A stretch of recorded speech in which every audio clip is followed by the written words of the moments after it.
Hey everyone, how you doing? It's the PDG Advertising Podcast for Tuesday, the 30th of April, 2019.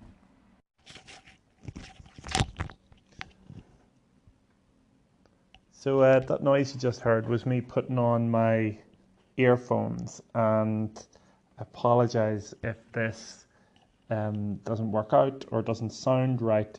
I've got a feeling that it might be a little bit louder when we record in this way rather than the phone freestanding. As with everything, we've got to get this, set up correct. And right now, we are just using a phone and these earphones. So at some point, we're going to need to move to proper podcasting equipment so that we come across nice and loud.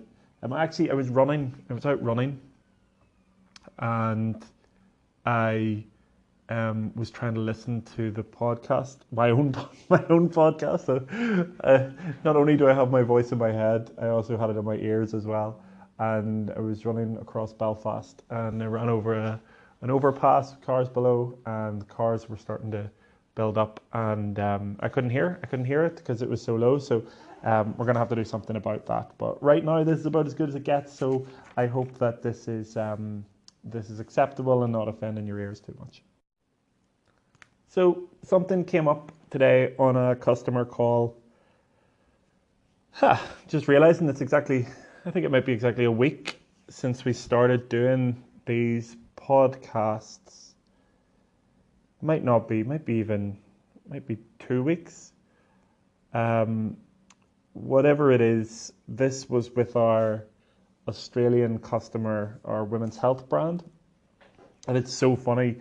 This customer has gone from very small levels of revenue to huge levels of weekly revenue, all based on their online advertising.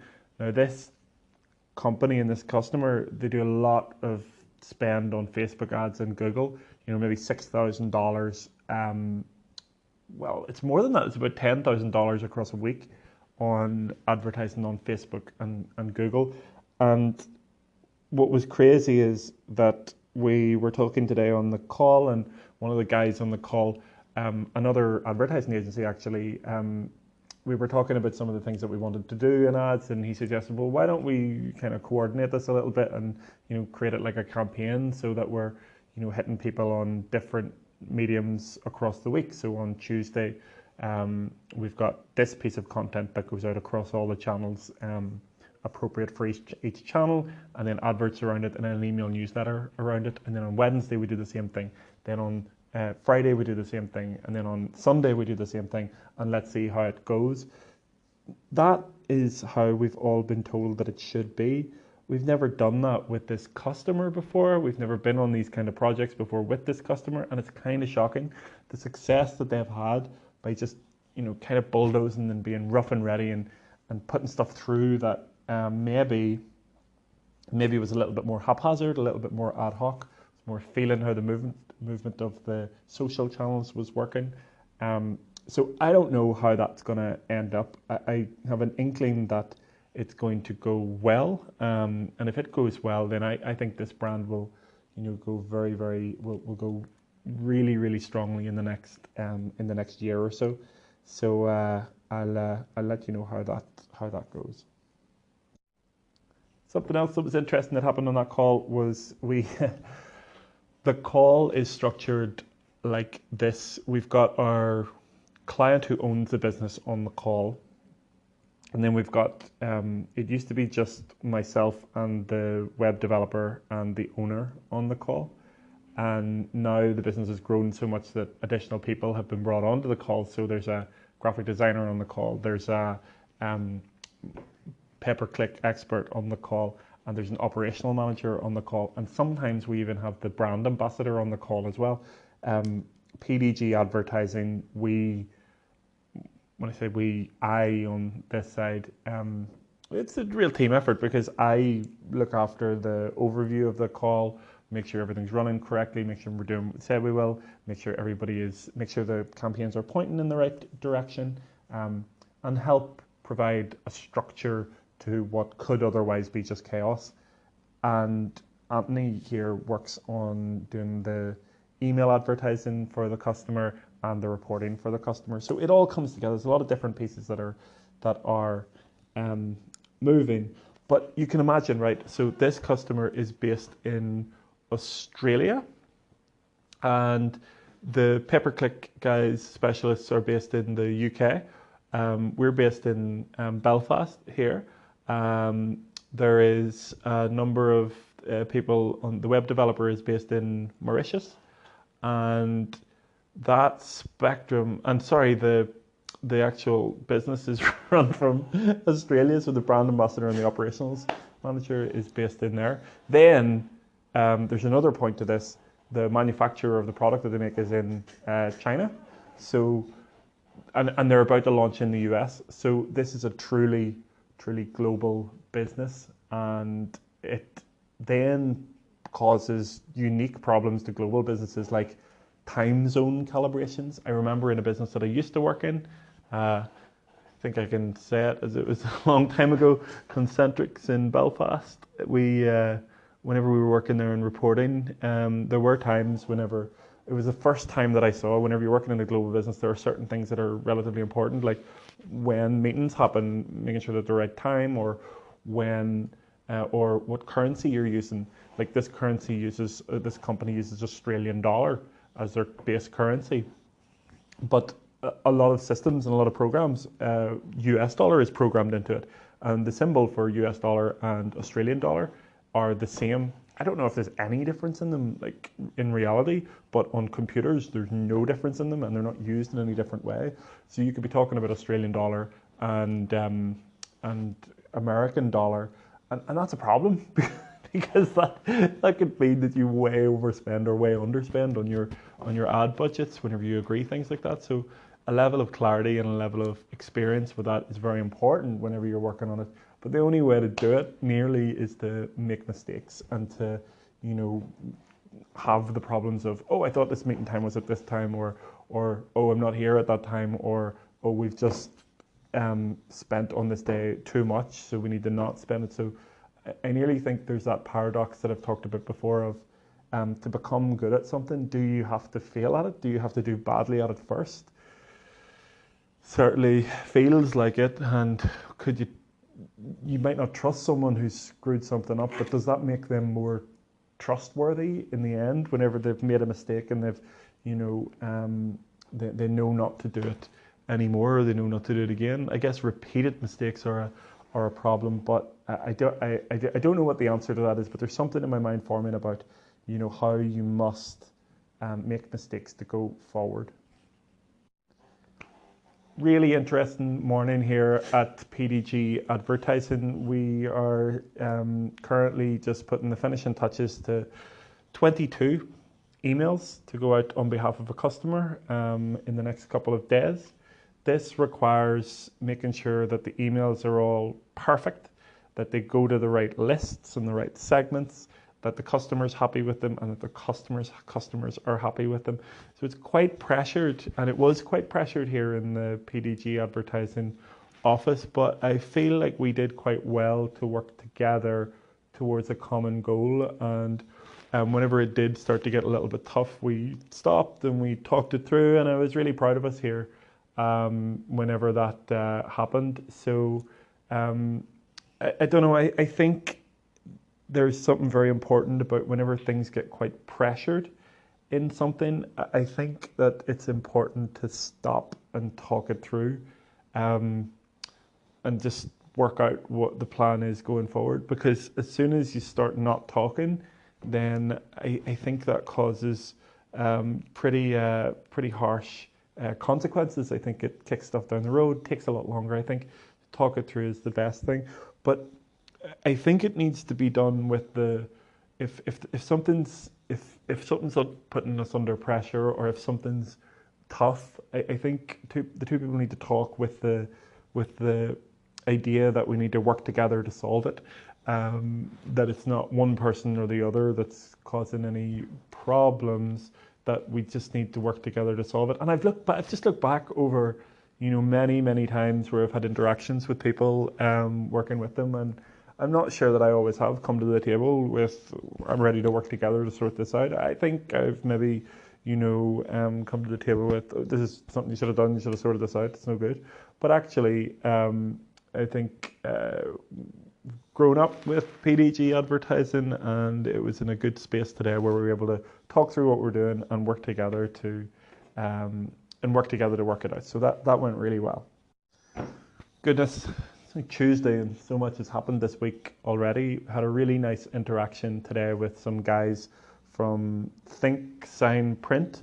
I think that's their name. Janice, anyway, from Think Sign Print, came to see us to talk about designing, creating and installing our sign. I'm in real trouble trying to get someone to come and talk to me about this, and I just assumed that it was maybe too small a job, and I suppose that kind of makes you feel a little bit insignificant whenever someone doesn't look after you.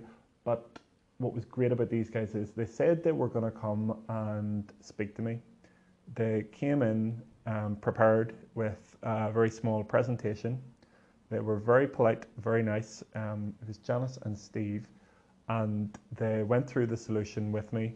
They were clued up on what it takes to do it and what they could do for us. They were on time. They treated my time with respect as well, and they were good. Now look, let's see how they get on with actually installing the sign first. But I was really happy with them, and we've agreed to have those guys install the first ever PDG Advertising sign. So really looking forward to that and seeing how that goes.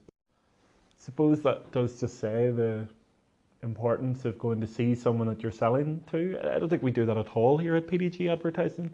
We always tell people that they can come to us, or we'll give them a call, or we'll do a Skype call. But I think maybe there's some advantage of going to see the people that we're selling to in the future, and it's something that I will work on, those face-to-face interactions, because it really did impress me the way that they came and they were ready to talk, and that they seemed pretty good at what they did. So more face-to-face conversations, I think. It's always good to see something going well, and I think we were saying in our team meeting at the start of the week that things feel quite right now with some of the processes that we've got in place, some of the checks we've got in place, and some of the campaigns that we've got going. One of our furniture customers in the UK, they based in London, very high-end furniture and homewares customer, doing very well. They're on Google Shopping and the Smart Goals and or the Google Smart Shopping and their Facebook retargeting, and so that there's a few parts to the puzzle that we've instigated for them. So we've instigated and said we need to revamp your Google Shopping adverts, and we're doing that, and they're productive, producing great ROI. So that's good. The retargeting adverts that we created, wasn't expecting the retargeting adverts to have quite the effect that they've had. The initial retargeting adverts were just to get people to the website to put in their email address.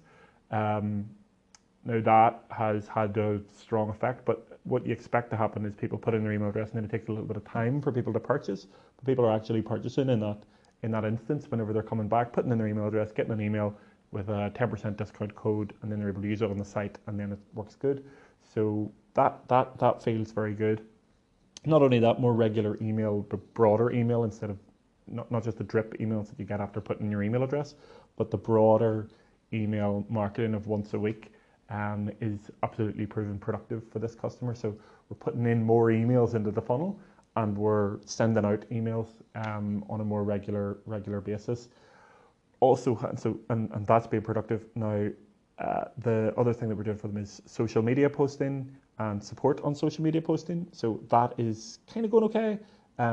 It's just not, we can't see the immediate effect, and that actually might be a flaw in our process. So I'm going to have to look into that and see why that's not going as well as all the other areas. But we didn't even expect that amount of success to start off with. So that's really good. And it was a pleasure being able to go back to the owner of the company and say, look, the last 2 days are actually some of the best that you've ever had in terms of sales.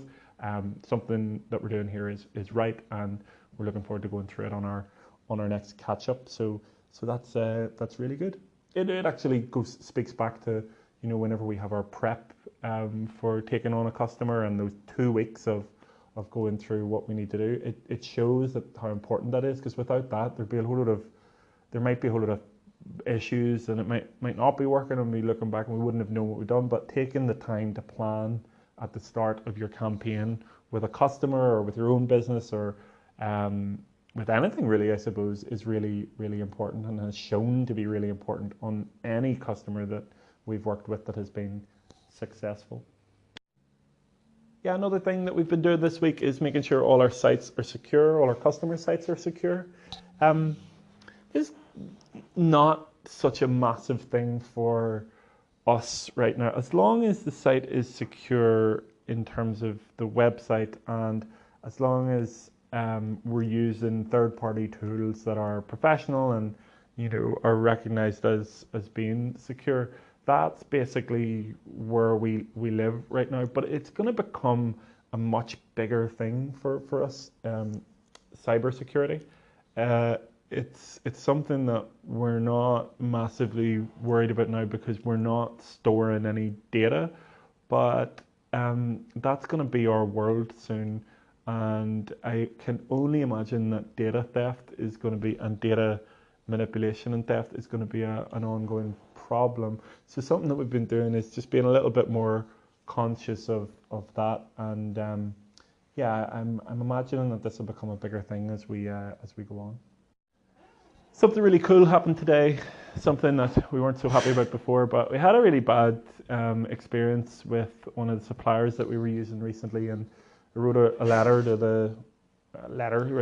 an email to the person who was responsible for organising it, and I had them arrive at the office today. Well, they arrived at the office of their own accord today and said, look, we're really sorry about that, and we want to put it right, so will you let us do that? And I said, yes, of course, absolutely. But the main point, I think, was, and sort of stuck with me today, we've had so many customer service issues recently that have not ended in a good experience. And sometimes part of the experience, I think, can be that the person is allowed to air their grievance, that they feel listened to. So I'm going to remember that because today, whenever we were going through the problem, what happened, I was allowed to air what was wrong without being interrupted, without being argued with. It was, yes, this is a problem, so we need to help you to fix it. So I thought that was really, really cool, and it certainly has only, even though it was a bad experience, it has probably strengthened the relationship that we have with the overall supplier. So I was very happy with that. I thought that was good, and also selfishly, I'm going to remember it for any interactions that we have where something could have been better or we could have done something better. I think understanding that letting the person air their grievance and listening to the person as they're airing their grievance is important, and that's something that we'll take away from that interaction. So everyone, that's it for the PDG Advertising Podcast for today, Tuesday, the 30th of April. Tomorrow is May, 1st of May. Where does the time go? I'm wishing you well in everything that you're doing, and hope that we can connect up sometime. And look, if you wanted to share this podcast with anybody, it would mean the absolute world to me and the team. So I hope you have a great rest of your week, and I'll be back tomorrow. The podcast you just heard was made using Anchor. Ever thought about making your own podcast? Anchor makes it really easy for anyone to get started. It's a one-stop shop for recording, hosting, and distributing podcasts. Best of all, it's 100% free. Sign up now at anchor.fm/new. That's anchor.fm/new to get started.